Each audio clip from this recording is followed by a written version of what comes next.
下雨，这样的鬼天气，可真是让人燥得很。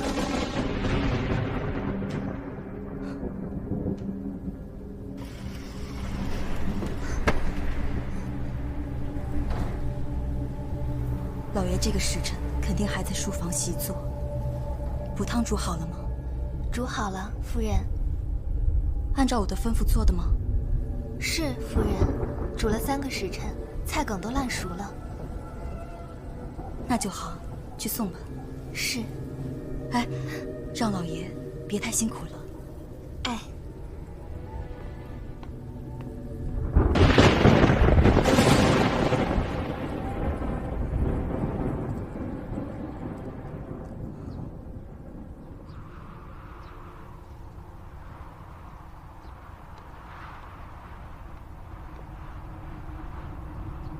老爷，夫人让我给您送汤来了。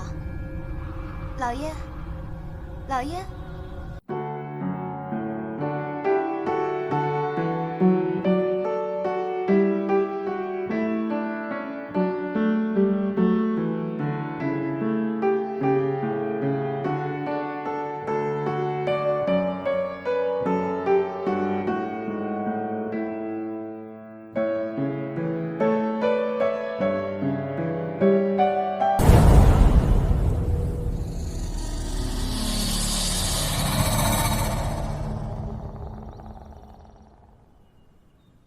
大理寺王嗣成在光天化日之下于家中被雷劈死，此事太过荒谬，太过荒谬啊！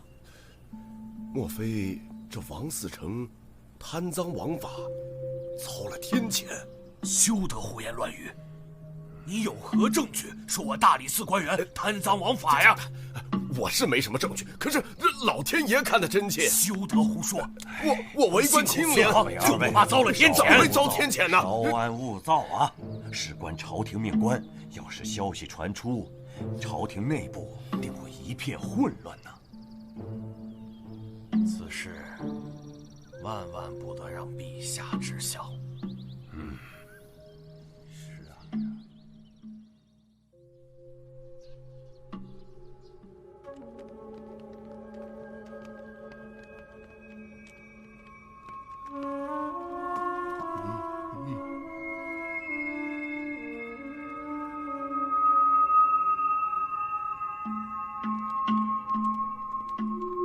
三胖，上房检查。得嘞。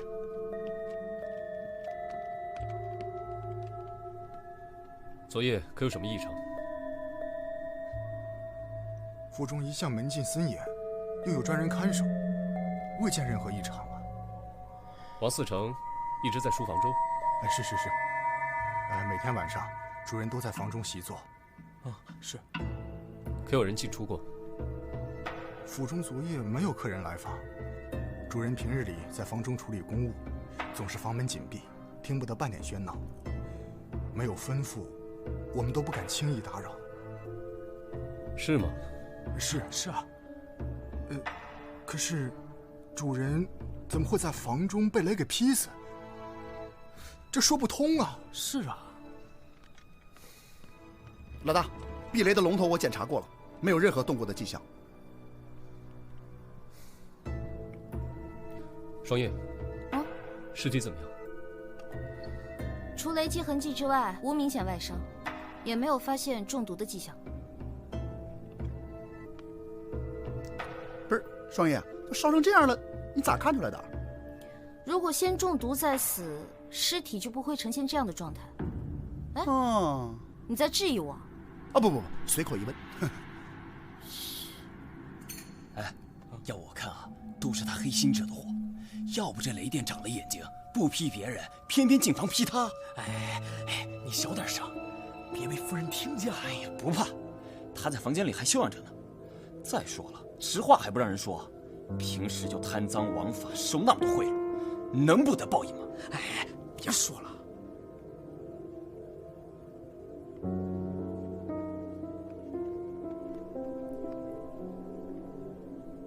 呈现如此焦黑状，尸体可能并不是王嗣成，都已经烧焦到没有任何辨识度了。有可能被人偷换。反正要真是他就好了，贪官。哎，这人咋不穿鞋呢？啊，我家主人呐，脚上容易出汗，到了热天的时候啊，他一般在家都是打赤脚的。哦。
谢谢各位的捧场。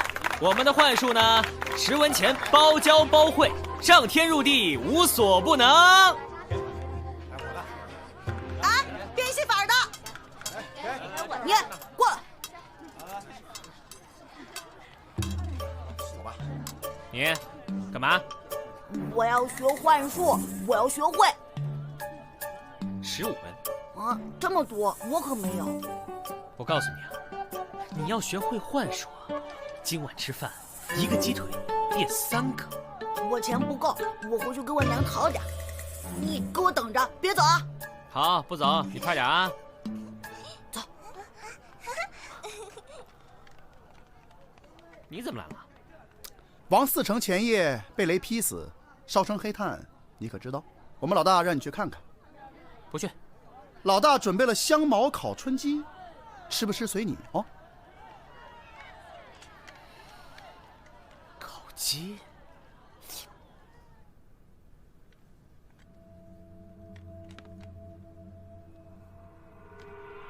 哎，萨摩，王嗣成的尸体是在哪里发现的？就在你脚边啊。这儿。嗯。物体上的龙头3炮已经检查过了，没有问题。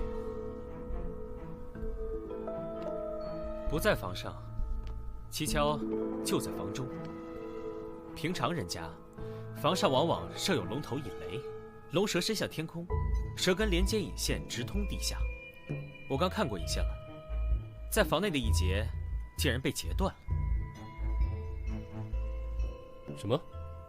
并且这引线被截断后，被人接上了一根细铜丝，一直通到这桌下，隐蔽地绕在桌腿上。可是，这是个木桌，难道还能把人电死不成？巧就巧在，这不是普通的木桌。你们看，这木桌上镶嵌有雕花的铜条，只要将铜丝接到这铜条上，房梁上的雷电就会直接引到房间里。更巧的是，你们刚说，王嗣成平日在房间里都不喜欢穿鞋吧？看来，凶手对王嗣成的习性了如指掌。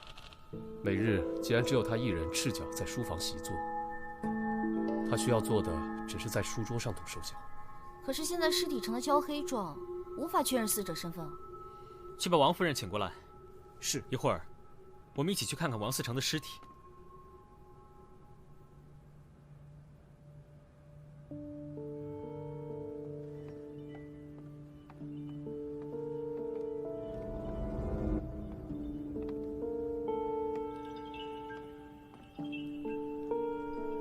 三魔，要问夫人什么，赶紧问吧。夫人，请看这尸体的牙齿。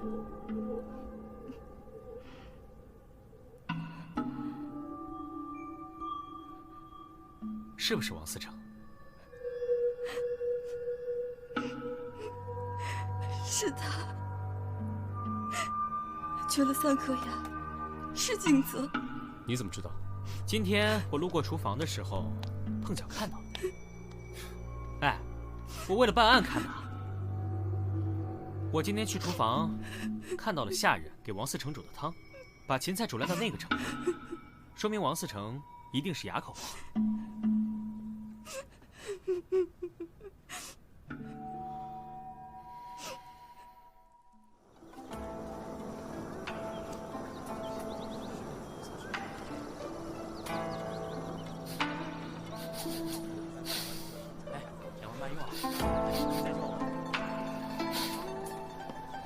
闻着味儿就来了，你属狗的？五方开外我就闻见了。我要是偷着吃点东西还不行吗？当然不行了，这是哪里的美味啊？我怎么从未闻过？一个住店客人带来的怪鱼，说是在山坡上捡的。怪，萨摩饮食大法第34条，样怪则鲜美。待我助他一臂之力。萨摩，出事了，赶紧跟我走！哎呦，急什么呀？天大的事也要等我的鱼汤开锅了再走啊！赶紧跟我走啊！我要喝汤！快跟我走！要喝汤！跟我走！喝汤！快走！汤！走啊！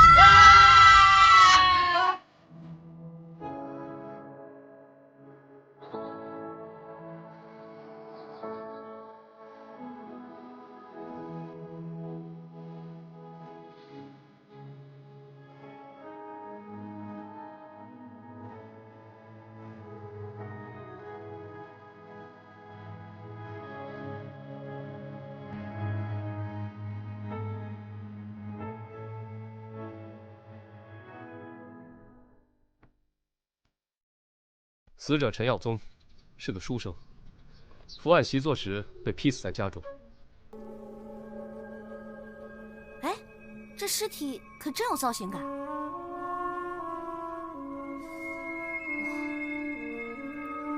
哎，他的手里紧紧握着这个，你们看。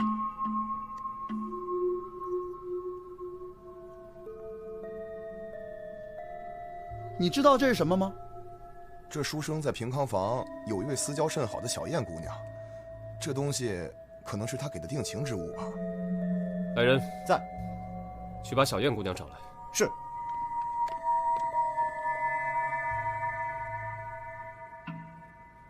耀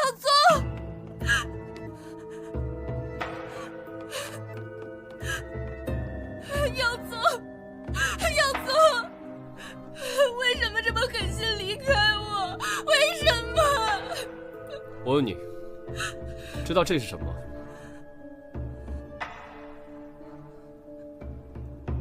小女从未见过。官人，求你一定要帮忙破案啊！我可以给你当牛做马。别再做戏了，我觉得你杀死书生的可能性最大。什么？书生忙于科举，顾不上你，跟你进行了诀别，此事有误吗？没有。所以，你因爱生恨，杀了书生，并造成雷劈死的假象。不是。跟王思成的事件重合，企图逃过制裁。不对，凶手不是他。什么？什么？他浑身脂粉香气浓，装束庄重，并且身上有很强的酒气，妆容也有些花调，头发不整，应该是在妓院招待了一晚上客人吧。并且我推测，书生应该并不是要跟小燕姑娘断绝来往，而是许诺考取功名后就回来替她赎身。你手里紧紧握着的，就是书生送你的定情信物吧？小燕姑娘，我说的对吗？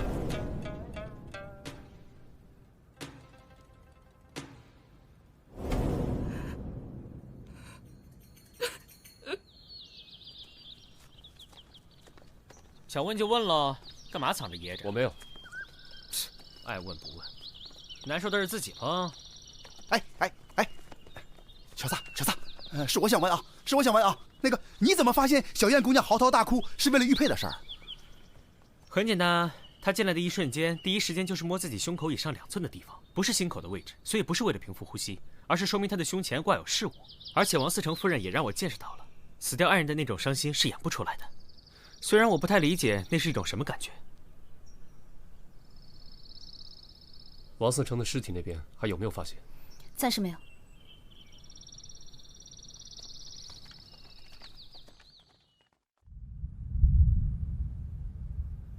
来，用力来！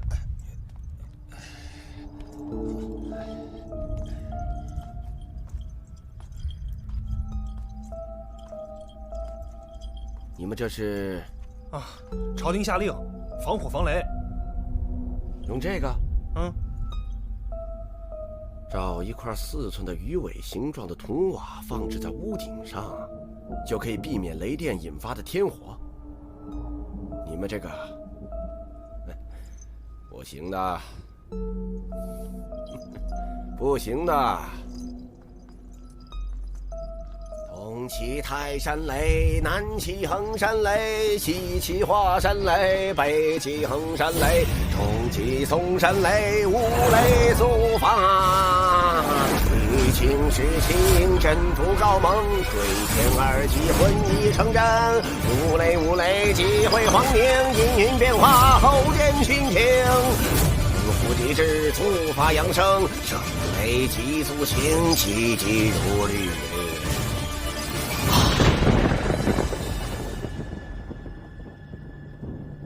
老大，喝茶。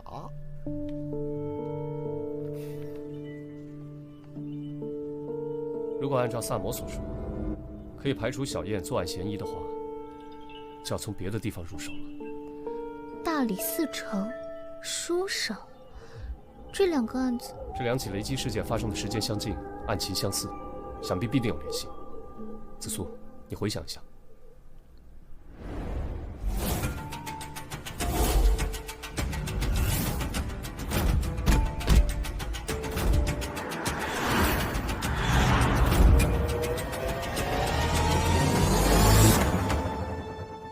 我想起王思成跟5年前一起强奸案有关，长孙家4公子被告强奸，那个死去的书生陈耀宗为其做了不在场证明，所以王思成以证据不足未将其定罪。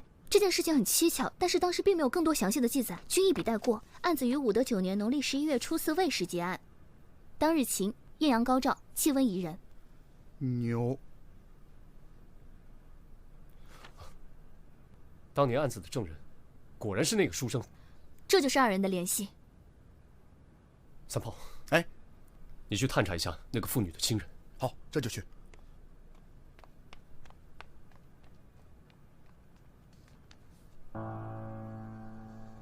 我打听到了，那件事情发生以后，那妇人的丈夫一直在长安城以卖鱼为生，他的家就在这里。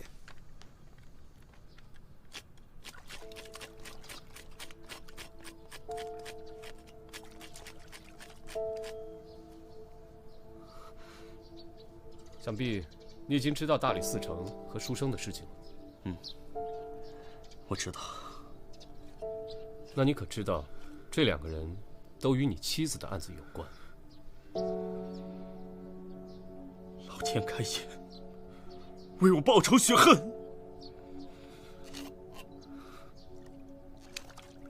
那件事情发生后，素音整天以泪洗面，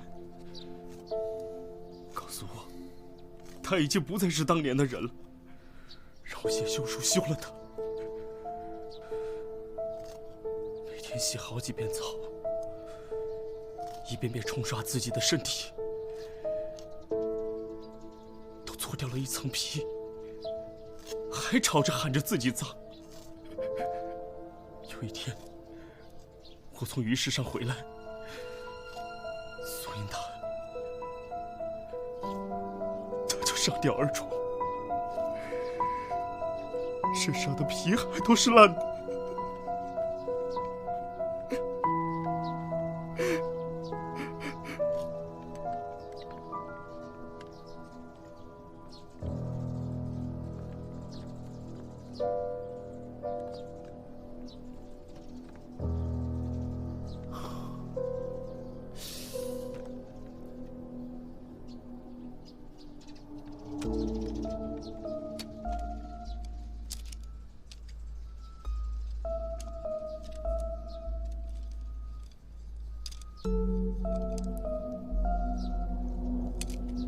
你现在是这个案子最大的嫌犯，这2个人的死跟你都脱不了干系，所以你必须要把事情说清楚。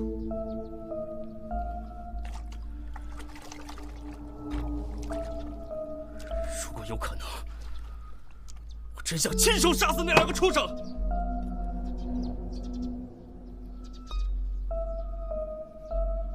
可是下大雨那天，我在东市卖完鱼，就急忙赶回了家中，哪里都没有去。邻居可以为我作证。至于书生他死的当夜，是我固定每月自家鱼塘换吃水的日子，一换吃水就需要整整2天2夜，我根本没有时间出门。真是老天开眼，老天开眼呐！隔壁的渔夫跟你走动多吗？还可以，经常有往来啊。他平时为人如何？我们现在怀疑他与2起命案有关。啊？不可能吧？绝对不可能！他可是老实的要命，平时话不多，但是他总是帮助附近的邻居，还跟别的商贩不一样，常常把自己要卖的鱼分送给我们吃。这么好心的老实人，怎么可能杀人呢？那下雨那天，他在哪儿？你是说大暴雨那天？对，他在家。那天我去他家，想让他雨后帮我看看屋顶上的漏雨，他确实在家里。那2日前呢？2日前，哦，2日前他在家中换池水。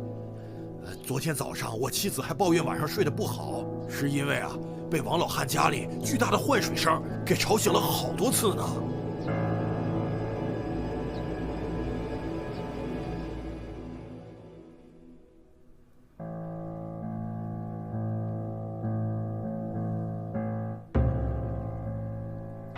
有什么进展？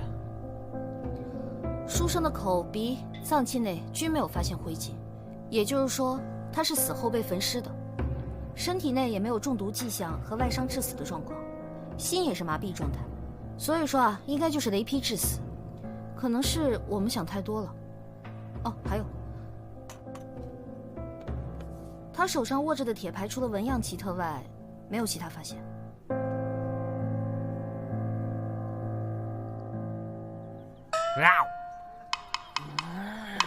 慢点吃啊，别噎着。世间没有会伤害我的食物。客官，里面请，里面请，不3不4招呼客人，快点快点。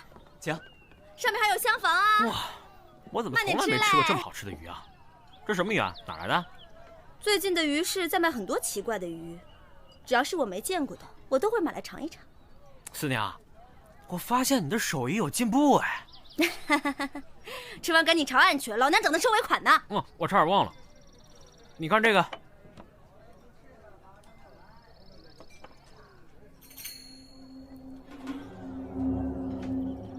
这个东西，我知道是谁做的。你知道？我找他做过暗器。这又不是暗器，怎么确定是他呢？因为全长安城能铸造这种铁具的人，只有他一个。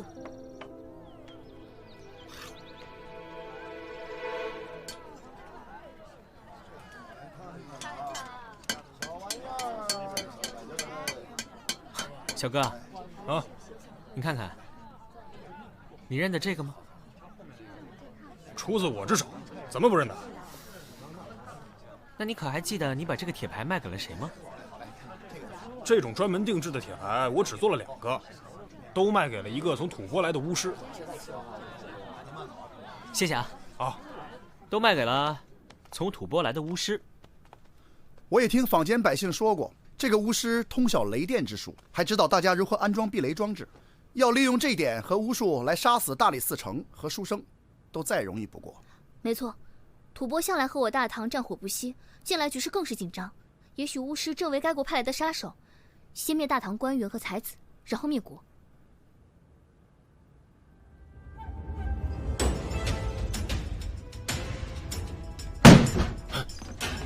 给我搜！别再装神弄鬼了，我们都知道。知道什么？你为什么用法术杀人？我没有杀人。你还有什么说的？我看就是吐蕃派来的杀手，准备伏法吧。我冤枉啊！我只是在练习五雷咒，使用技巧还没有掌握。如果掌握，现在就该打雷了。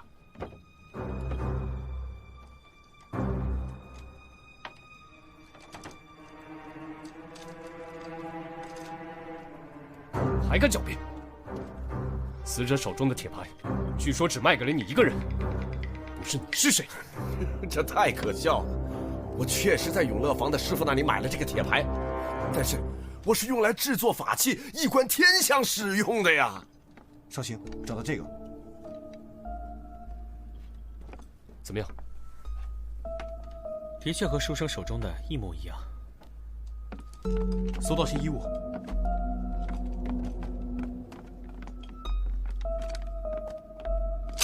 还有活鱼。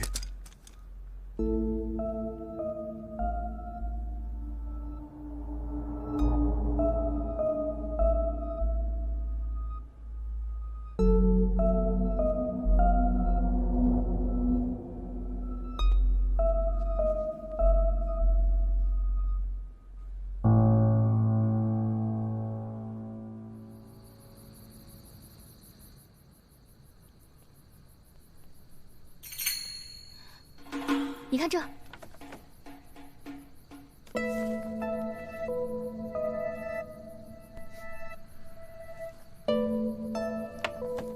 也就是说，当年的案子，为长孙公子作证的还有一人。对，宣化坊的一位素商。走，他会有危险。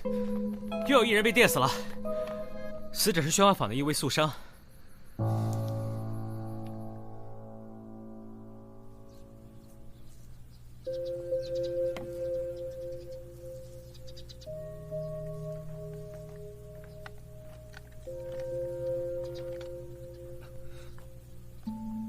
你们怎么又来了？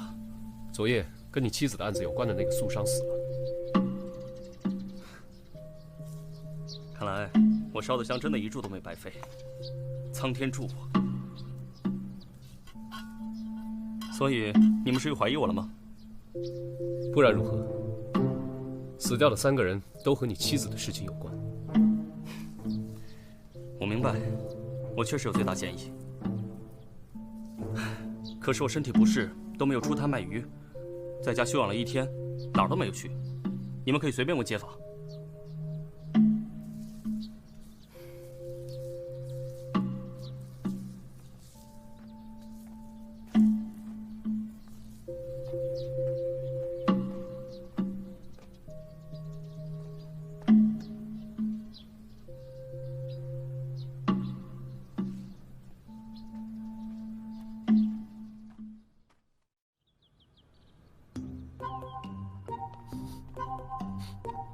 来，老大，喝鱼汤。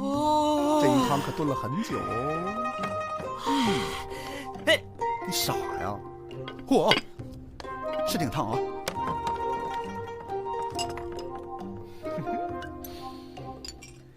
来，来，哎，鲜，哦，刚才我听说呀。这鱼市上啊，最近出现了很多怪鱼，虽然味道一个比一个鲜美，但捕捞起来啊有点费劲。说灞河边有个渔夫收网的时候被累着了，浑身抽搐，直直的倒在水里，当场毙命。萨摩，我想知道，你的铁牌是不是曾经丢失过？你怎么知道？你还记不记得什么时候丢的？上次给巫师做铁牌时，刚做好2个就发现不见了。上次我来问你的时候，你怎么没说啊？我以为是小孩淘气给搞丢了，没放在心上，就再做了2个给巫师。这有什么问题吗？啊，没事。申兴龙，啊，大人，我是长孙家的下人，我家公子失踪了，夫人在家中一病不起，派我来告诉你们。天哪，他不会已经死了吧？肯定是死喽，不然怎么会平白无故消失呢？我明白了，你们跟我来。去哪儿？去拯救公子。他还没死吗？还没死，快，再晚来不及了。我可不去啊！你为什么不去？我不理解为什么要救长孙公子啊？他难道不是最应该死的吗？我们都不要去救他，等他被杀死吧。滔天罪行也应该用律法，也只能用律法来解决。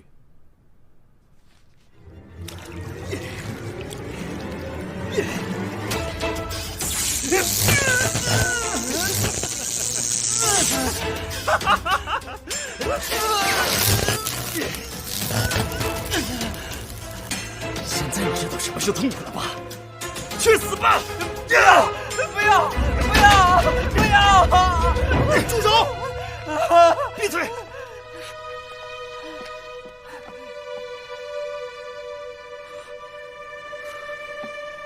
我认为我已经做好了一切，你们到底是怎么发现的？为了给亡妻复仇，你的确费尽心思。即便如此，你的作案手法还是漏洞百出。三炮告诉我，最近有渔夫因捕到怪鱼被累死，那是谣传。我在鱼市了解到的事实是，一位渔夫捕捉到了一种名叫电鲶的鱼，他不幸被电鲶电击而死，而这种电鲶正好满足了你复仇的需求。三炮在你的家里发现了吐蕃的法术竹简，说明你与吐蕃巫师有来往。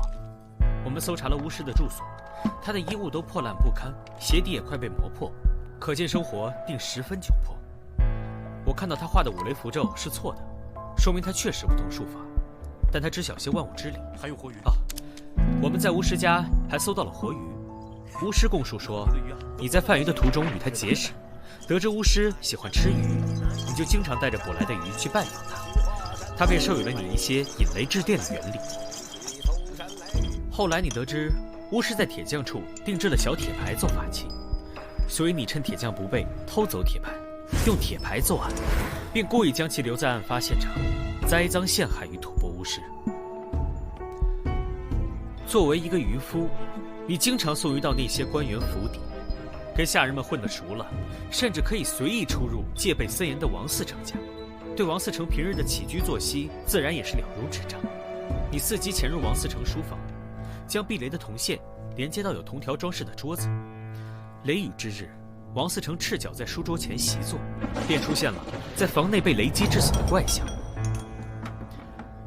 杀死书生时，你将水之中养的电鲶放在水缸里，并用板车拉到书生家，在书生睡梦中将绑有铜线的铁牌放在书生手里，然后把铜线另一头放入充满电鲶的水缸之中，书生当场被电死。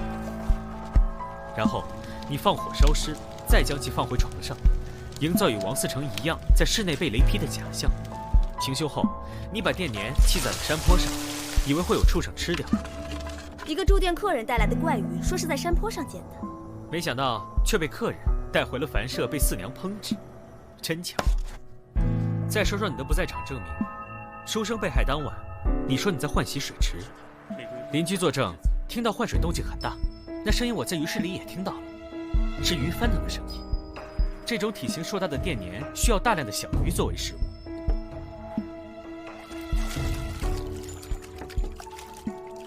你将电鲶吃剩的小鱼分给了邻居，邻居还以为你是个好心的渔夫。你杀掉了王嗣成和书生之后，我们找到了你，你觉得事情快要败露，所以将素商杀死。从现场的痕迹和验尸结果推断，你杀死素商时异常仓促，手握木棍或木板，将其头按在了装有电鲶的水缸中，电死、烧焦。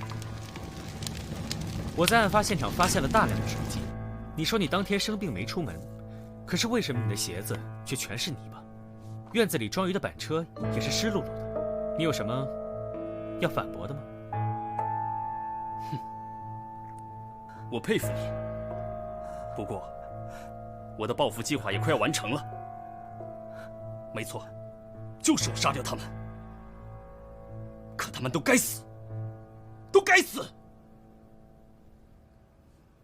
那个软弱的书生，目击了苏银被这个混蛋强暴。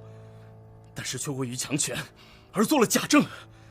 苏生当时在旁边戏谑嘲弄我妻子。王嗣成收了这个人的贿赂，而把案子压了下来。这些人都应该受到雷公的制裁。那个死去的渔夫，是我一起打鱼的朋友，就是死于电鲶击中。于是，我就萌生了这种方法复仇。现在就差最后一步了。我现在就要亲手杀死这个畜生！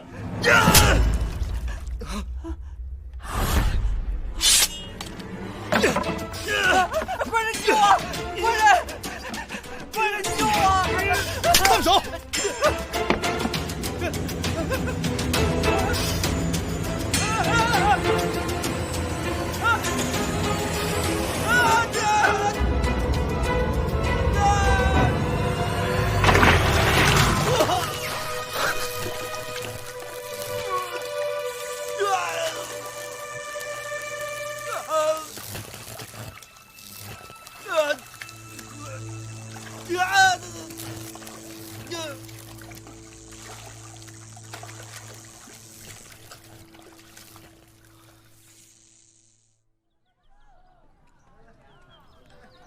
来啦，来喽！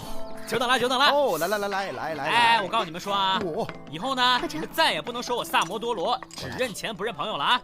有什么好事没想着你们啊？这个是我独家秘制的萨罗汤，10全大补，所有的精华我都放在里面了。来，尝尝，尝尝。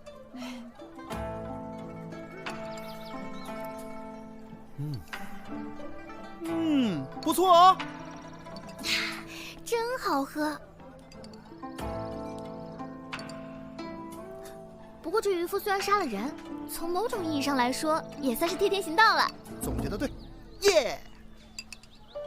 那从某种意义上来说，咱们也算是替天行道了呀。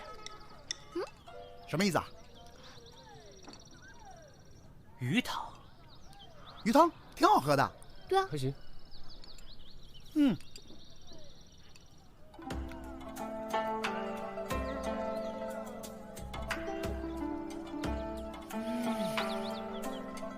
真鲜。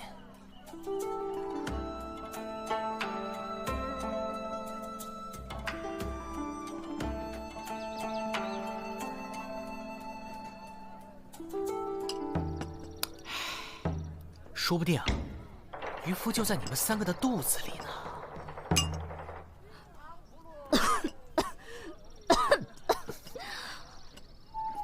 萨摩多罗，嘿嘿，